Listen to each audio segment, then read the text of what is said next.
In this video I'm going to take you through the best minion builds to use for getting your Season 5 Necromancer from level 1 all the way to level 100. There are two specific builds, with the first being what I suggest to use while leveling up to level 50 and making your way into World Tier 4, and the second build is then what you'll transition into to get you all the way up to level 100 and to start thinking about that end game content. For the first build we are going for a Blood Surge minion build. Now this is a great leveling build, as both the Blood Surge skill and your basic minions will provide great power throughout the level 1 to level 50 leveling experience. You can use this build to easily help you get up to and defeating the Capstone dungeon to enter World Tier 4 at level 50, as shown in this video, or for the more experienced players even earlier. Now for the skills on the bar, we take the Raised Skeleton and Golem, so we have the basic minions available to use. Then we have both Corpse Tendrils and Corpse Explosion. Now Corpse Tendrils is great for pulling the enemies together and making them vulnerable, and we mainly have Corpse Explosion on as it's great to have if you get a Ring of Sacrilegious. Now if you don't have the ring to automatically cast these skills, you can look at swapping it out for Blood Mist or for Army of the Dead Ultimate if you have the aspect to pair it with, the Unyielding Commander. But for leveling up, using the Ring of Sacrilegious is just a great experience if you get it. The last two skills are Iron Maiden and Blood Surge. Now we're using Iron Maiden to gain back our essence that we can then spend on our main damage skill of Blood Surge, and all while doing this your minions will also be taking out the enemies as well. We use Iron Maiden instead of the basic skills once we get it, as it quickly gains essence and at the same time curses enemies, which allows us to put points into our passive for more damage.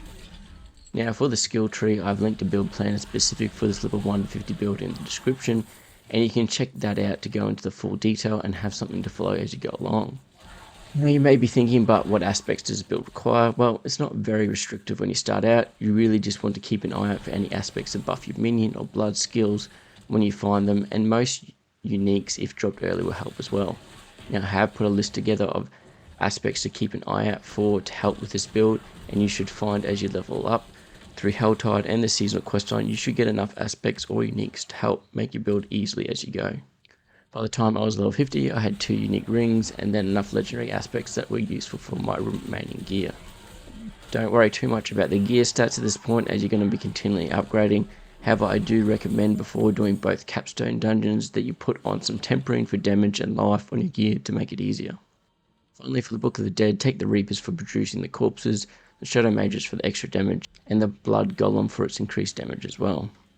Now once you get past level 50 and into World Tier 4, you'll want to start thinking of slightly transitioning your build to remove the Blood Surge parts of it and just focus purely on a full minion build. Now all this requires is a quick respect of your skill tree, and once you start getting your first ancestral gear to wear at level 55, you can start changing out some of the older aspects that need to be changed. However, there are a lot that you'll be keeping between the two builds. So now I'm going to take you through the second stage of this build, specifically focusing on minions, which you can use to level all the way up to 100 and allow you to finish level 100 Nightmare dungeons with no issue, even with very unoptimized gear, which you can see here in my video on what I'm wearing. A lot of my affixes are not what you would want for a final setup. Now you could then focus on getting better gear for this build and moving into the pits and masterworking if you want to stick with a pure minion build, or if you're looking to go for some of the potentially stronger Necromancer builds for this season and moving to Bone Spirit, you can have a look at that once you're level 100 and you have the uniques that you actually need to make it work. Now I do have another link for the build planner for the second build in the description as well, which has all the information in it and what would be the desired affixes to chase for optimizing the build for endgame. Now for the skills, I have the Raised Skeleton and Golem and Corpse Tendrils just like the earlier version. However, now I have the Ultimate Army of the Dead for the extra damage when paired with the Unyielding Commander's aspect. I also now have the last two skills of Discrepify, and I also have Iron Maiden as a second curse skill. Now having both these curse skills are important, as you want to Decrepify for the damage reduction and cooldown reduction it gives. But why do you need Iron Maiden? Well, this comes down to the new aspect of the Great Feast, which we are running on our two-handed weapon, which gives us a 90% X damage modifier, but it drains 1 essence per second for each minion we have, which means we're going to be sitting with nothing most of the time. If we didn't have Iron Maiden to help with getting essence, we would struggle to be able to cast Decrepify. So this combo allows us to make this work easily in our leveling to level 100. So for the gameplay loop here, it's pretty easy. We basically cast Iron Maiden on enemies first to get some essence, and then immediately cast Decrepify on them 2 with the essence we just got before it's drained by Aspect. Then jump your Golem in for its active attack. Make sure to use Corpse Tendrils to group the enemies together, and use that ultimate whenever you need a burst of damage, all while raising Skeleton to heal you and your minions and get that damage buff. And that's pretty well all you need to know for the skill rotation for each encounter. Now, I'm not going to go through every skill point in the skill tree in this video, but feel free to go through the build planner for all the details and follow it through there. What I will do now though is go through the aspects we're using on the build and reference any combinations between gear and skills that is important to know. Now, having a look at the build guide for this, so for the aspects, we're taking the Bloodgatter's aspect, so it's going to empower your minions and you, giving extra damage for both of you and also giving you some healing as well. Then we're taking the Aphotic aspect. This is going to mean that when you raise the Skeletal Priest, it empowers your Skeletal Warriors so they deal shadow damage, and they also have a chance to stun enemies. Now, that does mean you'll be getting some extra damage out of them as well with some of the passives we take in the skill tree for dark damage as well. Then we're taking Unyielding Commander's aspect for the extra damage increase for when using our Ultimate Army of the Dead. Then after that, the aspect of Hardened Bones for the damage reduction for you and your minions. Then Occult Dominion for the extra mages and warriors. Then we're taking a two-handle weapon and we're using the aspect of the Great Feast. This is what will give us the 90% X damage modifier, and this is what drains our essence per second, which is why we need the Iron Maiden skill in our skill bar. Then going over to our amulet, we have the aspect of reanimation for the increase in minion damage as well. We have Grasping Veins for the increased critical strike chance and critical strike damage that it gives.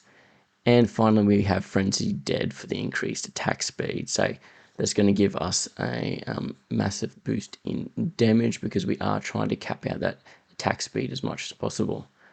Now, I do have going through here for the Book of the Dead, you've got the Corpse Reapers for the Warriors, the Shadow Mages for increased damage, and we're using the Blood Golem for its increased damage as well. I have filled out the gear stats you would like to chase for all the individual pieces of gear, so make sure to go through and have a look through that as well. In terms of mentioning the stuff in the skill tree, it is important to note that we are taking some of these darkness skills passives, so we're taking Terror for the increased damage, so that will now pair with our Shadow Mages and our Skeletal Warriors. In terms of our passive skill, we're taking Callan's Edict, so that'll gain 3% attack speed for each active minion that we have. Then going over to the Paragon board, you'll be able to go through and follow through in here. But basically, we're trying to get as many boards as possible. So we've got 7 boards in here. We are using Amplify, Dead Razor, Golem, Essence, Corporeal, Exploit, and Control as the glyphs. So you want to make sure that you level them to at least level 15. Once you level them to level 15, you'll be able to get each of the buffs where they are all slotted. Now, if you found this video useful, please remember to hit the like button and also subscribe if you're interested in more content. I will be releasing some more endgame specific builds in relation to a few other Necromancer ones for Season 5. And then also, if you have any questions, please remember to mention them down in the comments and I will try and reply when I can.